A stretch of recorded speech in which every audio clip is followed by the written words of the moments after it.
താലി eternal wedding collections by Chungath jewellery. ഇതെല്ലാം എന്റെ കല്യാണത്തിന് വാങ്ങിയതാ. വാവ്, ഇതെവിടുന്നാ? MV Chacko golden diamonds Angamaly. Moolans ഗ്രൂപ്പിനും സഹോദരങ്ങൾക്കും എതിരെ വർഗീസ് മൂലൻ നൽകിയ പരാതികൾ അടിസ്ഥാനരഹിതമാണെന്ന് ക്രൈംബ്രാഞ്ച് കണ്ടെത്തി. മൂലൻസ് ഗ്രൂപ്പിനും സഹോദരങ്ങൾക്കുമെതിരെ വർഗീസ് മൂലൻ നൽകിയ പരാതികൾ അടിസ്ഥാനരഹിതമാണെന്ന് ക്രൈംബ്രാഞ്ച് കണ്ടെത്തി.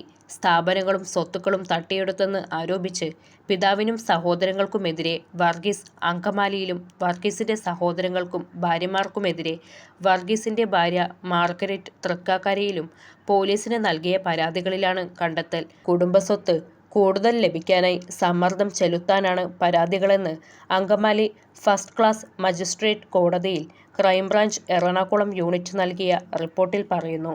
അങ്കമാലി കല്ലുപാലം മൂലൻ വീട്ടിൽ വർഗീസിന്റെ പിതാവ് ദേവസി, സഹോദരങ്ങളായ ജോസ്, സാജു, ജോയ് എന്നിവർക്കെതിരെയാണ് പരാതി നൽകിയത്. പിതാവും സഹോദരങ്ങളും സമ്പാദിച്ച സ്വത്തുക്കളിൽ തന്റെ 1/4 വിഹിതമായ 80 കോടി രൂപയുടെ സ്വത്തുക്കൾ പിതാവും സഹോദരങ്ങളും തട്ടിയെടുത്തു എന്നായിരുന്നു പരാതി. 2010 കുടുംബസ്വത്ത് ഭാഗം വെപ്പിൽ സഹോദരങ്ങൾക്ക് ഭാഗ ഉടമ്പടി പ്രകാരം ഒഴിമുറി വിഹിതം നൽകാൻ പിതാവ് ദേവസിക്ക് അങ്കമാലി സബ് രജിസ്ട്രാർ ഓഫീസിൽ വർഗീസ് മുക്തിയാർ നൽകിയിരുന്നു. 2011 മെയ്യിൽ രജിസ്ട്രേഷന് 3 ദിവസം മുൻപ് ഇടപ്പള്ളി സബ് രജിസ്ട്രാർ ഓഫീസിൽ മുക്തിയാർ റദ്ദാക്കിയത് അങ്കമാലി രജിസ്ട്രാറെയോ പിതാവിനെയോ സഹോദരങ്ങളെയോ അറിയിച്ചില്ല. രജിസ്ട്രേഷൻ പൂർത്തിയാക്കാനുള്ള ചില സ്വത്തുക്കളിൽ കൂടുതൽ ലഭിക്കാൻ സമ്മർദ്ദം ചെലുത്താനാണ് പരാതി നൽകിയതെന്ന് അന്വേഷണം സ്ഥിരീകരിച്ചു. മൂലൻസ് ഇന്റർനാഷണൽ